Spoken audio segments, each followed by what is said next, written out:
Georgia, man.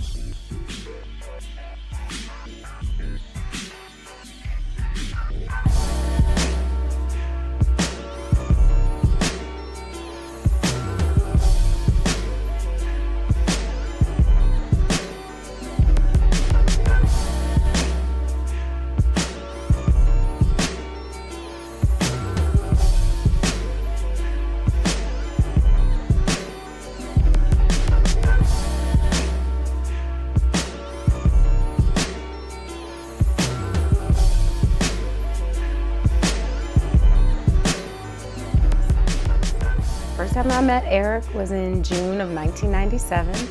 I was interviewing for a job at American University. So a friend of mine, Sam, mentioned this lady that was interviewing that was gorgeous. You have to see her. So, I made sure I got on the interview committee because I wanted to see who he was talking about. Eric walked in on one of the panels, and I just remember him being really tall. He introduced himself and smiled, shook my hand, and that was it. There was no sparks, no nothing. I was meeting people that would eventually become my colleagues. So I wasn't looking at him like that at all.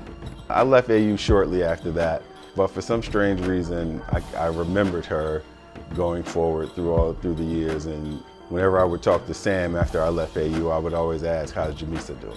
We'd see each other at conferences and meetings around the DC area, and then social media happened.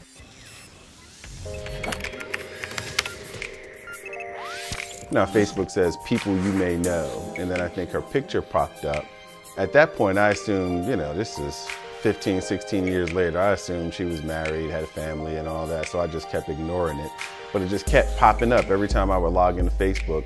So I was like, all right, let me check it out. Let me go and send a friend request. I sent the friend request. I don't even remember her accepting the friend request, to be honest. And then, I just went on about my business.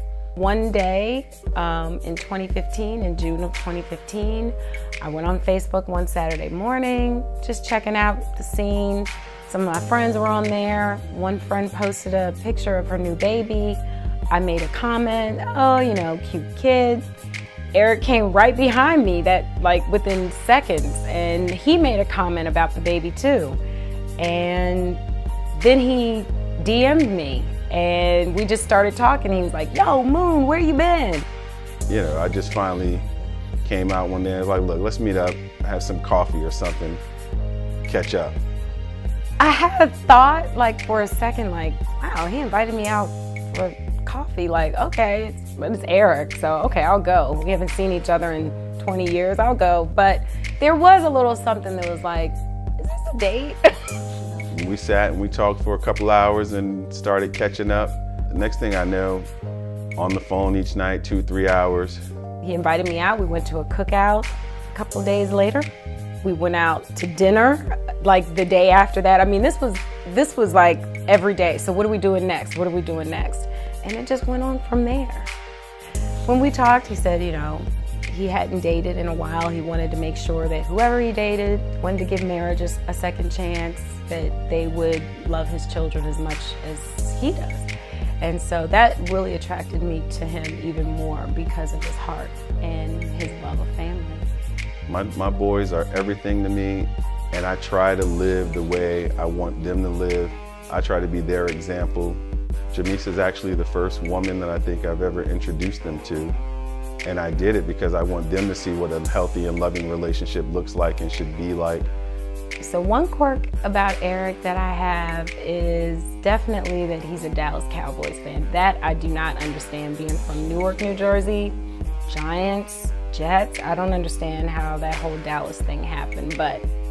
Everybody can't be perfect. She is a typical Redskins fan of, they hate everything that my Cowboys stand for. Clearly, our house is a house of love, but we are divided on the NFL, for sure. She'll come over. She'll eventually come over. She's got no choice. Eric popped the question here in this living room. So the story goes that he travels quite a bit, sometimes for work.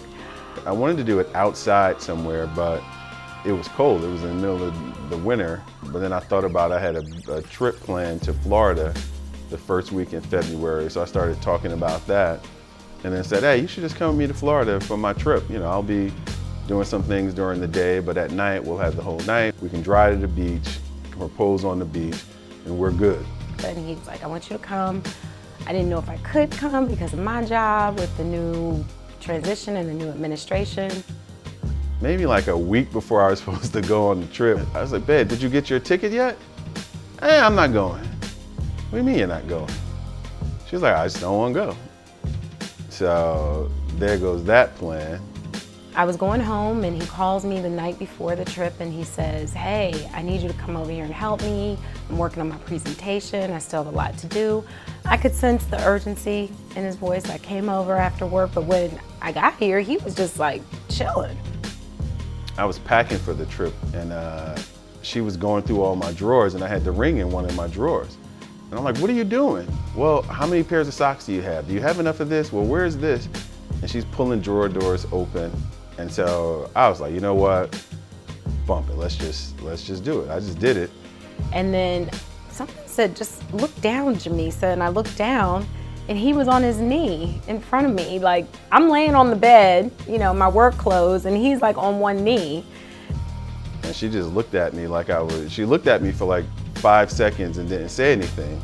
And I'm sitting there holding the ring and she hadn't even stuck her hand out. So I was like, this is not going well. Well, good thing I'm leaving tomorrow for Florida. All these things start going through my head. Well, at least we're not going to be stuck in Florida. Where the hell is the receipt? I'm not going to get my money back. It's been over a month. They ain't going to give me my money back for this thing. And then she stuck her hand out and said, yeah, start crying. But it's the longest 5 seconds of my life. I had all kinds of stuff going through my mind. And I just screamed. I was like, I just started screaming. I was like, you doing this now? He was like, you didn't want to go to Jacksonville. I felt badly because he worked with a couple of his fraternity brothers to plan this whole thing in Jacksonville, and I messed it up because I didn't go. So, needless to say, I said yes, and I flew to Jacksonville the next day to surprise him. I'm in a session in a conference, and no lie, she called me probably 6 times in the span of 2 minutes. I had the registration staff for the conference. I had everyone in that hotel looking for Eric Hunter. I was like, I need to know where he is so that I can hide out. So I think I get halfway down the escalator and I see some stalker hiding behind a column in the hotel lobby, grinning on the phone, looking like a Cheshire cat. Everybody was like clapping and everything when he came down this escalator. He was totally surprised. She showed up and I was joking with her. I said, you know, I gotta call my other girl up in the room and tell her to get out of here, so hold up for a few minutes. The look on her face was like, we engaged now, I could cut you, and I'll get away with it in 49 to 50 states. My future looks blessed and bright.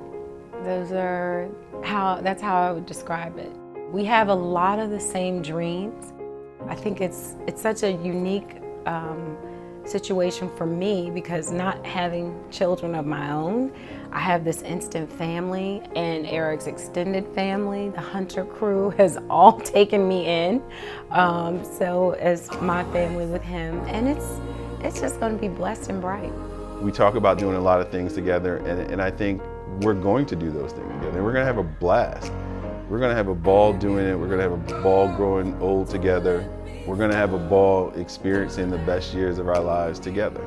When you're single, you have a lot of time to reflect, so I always prayed that God would send me someone, a wonderful husband, and he did.